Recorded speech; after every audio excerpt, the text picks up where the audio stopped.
तुम्हें मौसी के घर आना है या नहीं? चलो जल्दी जल्दी। हाँ मम्मी, बस 1 मिनट, मैं मेरी पढ़ाई की किताबें ले रहा हूँ। जल्दी करो बेटा, नहीं तो पंछी बस निकल जाएगी। लाडू चिड़िया थोड़े दिनों के लिए अपनी बहन माया चिड़िया के यहाँ जा रही है। तभी उसे रास्ते में कालू कौवा रोक लेता है। अरे लाडो, ये बैग वैग भर के कहाँ जा रही हो? कालू भैया, मैं थोड़े दिनों के लिए अपने बहन के घर जा रही हूँ। बहुत दिनों से वो मुझे बुला रही है, लेकिन घर के कामों की वजह से मेरा जाना ही नहीं हो रहा। लेकिन अब मेरी बहन माया के बेटे की सगाई है, इसलिए मुझे अब तो जाना ही पड़ेगा। अच्छा अच्छा ठीक है, तुम जाके आओ। लेकिन लाडो, तुम जल्दी वापस आ जाना। क्या तुम भूल गई? 1 हफ्ते बाद मेरे भी बेटे की सगाई है। हाँ कालू भैया, मुझे याद है, मैं जल्दी आ जाऊंगी। अब मैं चलती हूँ, नहीं तो मेरी पंछी बस छूट जाएगी। लाडो वहाँ से निकलकर पंछी बस स्टॉप पर आ जाती है। थोड़ी ही देर में पंछी बस आ जाती है। लाडो बस में बैठकर अपनी बहन के घर की तरफ निकल पड़ती है। ये मैं अपनी मौसी के घर जा रहा हूँ। रात हो जाती है। अरे वाह, ये कौन सा जंगल है? इतने सारे पक्षियों के घोंसले देखकर मेरे तो मुंह में पानी आ गया। मैं बहुत देर से उड़ रही हूँ।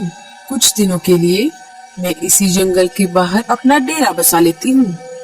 हा हा हा हा हा।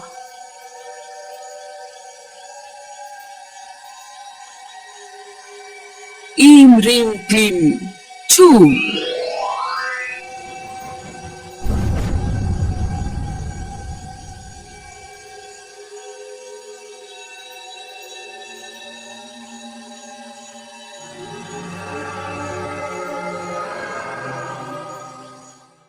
सुबह हो जाती है। हे ऊपर वाले, ये क्या हो गया? मेरे अंडे कहाँ गए? तभी वहाँ पर रानू चिड़िया आ जाती है। अरे बुलबुल, क्या हो गया? तुम रो क्यों रही हो?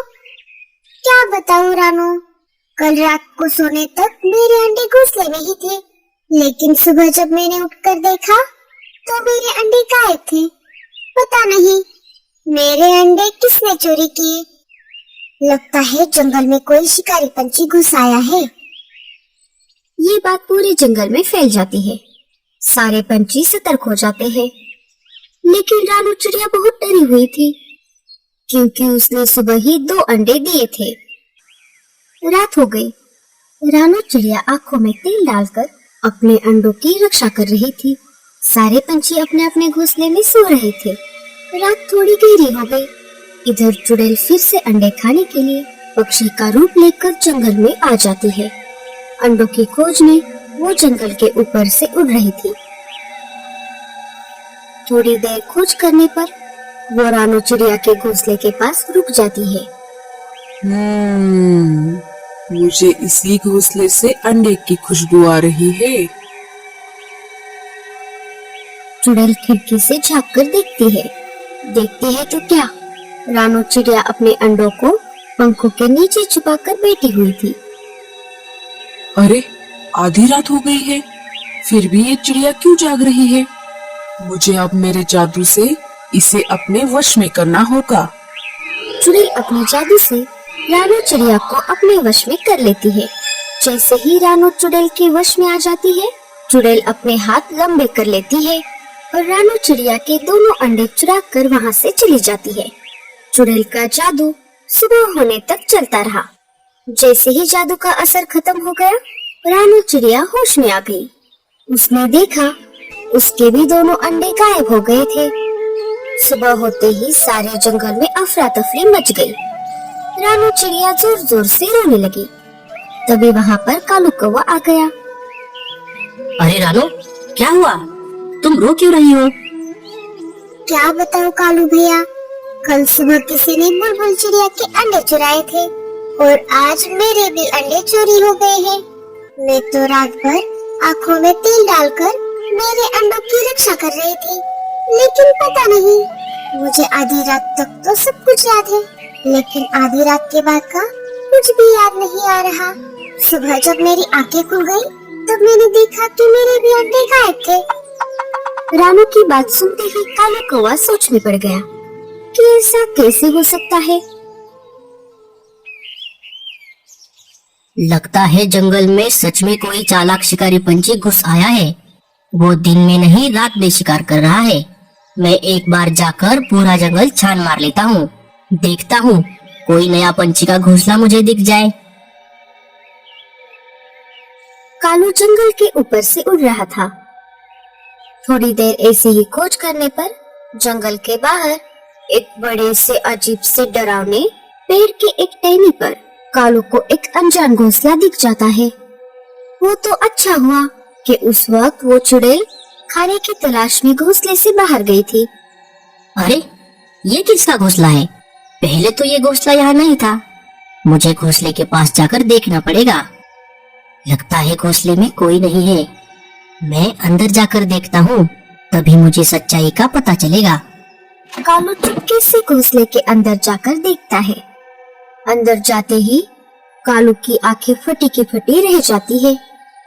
पूरे घोंसले में हड्डियों के कंकाल पड़े हुए थे, अंडों के छिलके और तंत्र मंत्र का सामान भी पड़ा हुआ था। कालू समझ जाता है कि ये कोई मामूली पंछी का घोंसला नहीं है।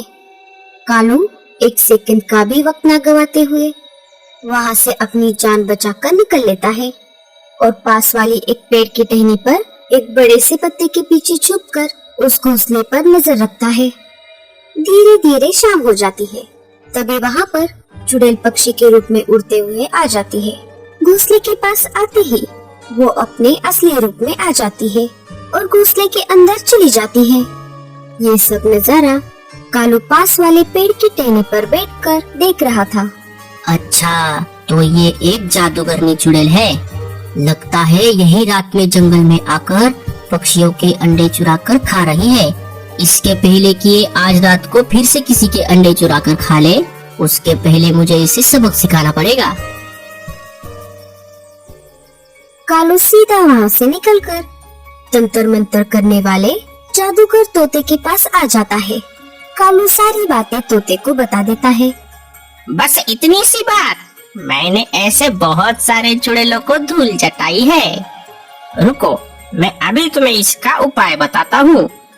जादूगर तोता अपनी पोटली से बड़ा सा जादुई अंडा निकाल लेता है और कालू के सामने रख देता है।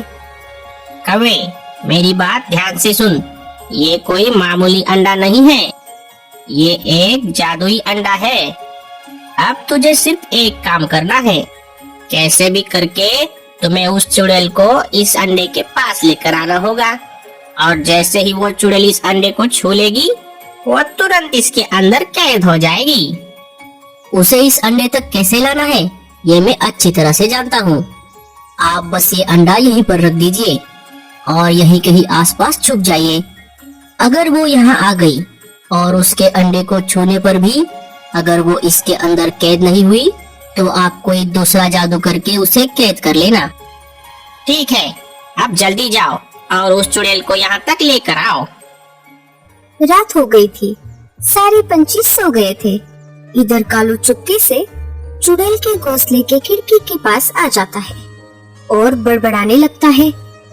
सुना है जंगल के उत्तर दिशा में बरगद के पेड़ के पास जो झरना है, उसके पास ही एक शुतुरमुर्ग ने ताजा ताजा अंडा दिया है। शुतुरमुर्ग का अंडा कितना बड़ा होता है और खाने में भी उतना ही स्वादिष्ट। मैं अभी जाता हूँ और उस अंडे की दावत उड़ाता हूँ। कालू वहाँ से निकल जाता है। कालू की ये सारी बातें चुड़ैल अंदर से सुन रही थी। अरे वाह, आज तो मजा ही आ गया। कितने दिन हो गए मैंने शुतुरमुर्ग का अंडा नहीं खाया। मुझे शुतुरमुर्ग का अंडा बहुत पसंद है। इसके पहले कि ये कौवे का पिल्ला उस अंडे को खा ले, मैं उसके पहले ही वहाँ पर चली जाती हूँ। चुड़ैल बिना अपना रूप बदले घोंसले से निकल पड़ती है और कालू के पहले ही अंडे के पास आ जाती है। जैसे ही वो अंडे को छू लेती है, वो उस अंडे के अंदर कैद हो जाती है। तो दोस्तों, कैसी लगी आपको हमारी ये कहानी? दोस्तों, ये कहानी यहाँ पर ही खत्म नहीं होती। अगर आपको इसका अगला पार्ट देखना है तो हमें कमेंट्स में जरूर बताना। और ये स्टोरी अच्छी लगे तो लाइक और शेयर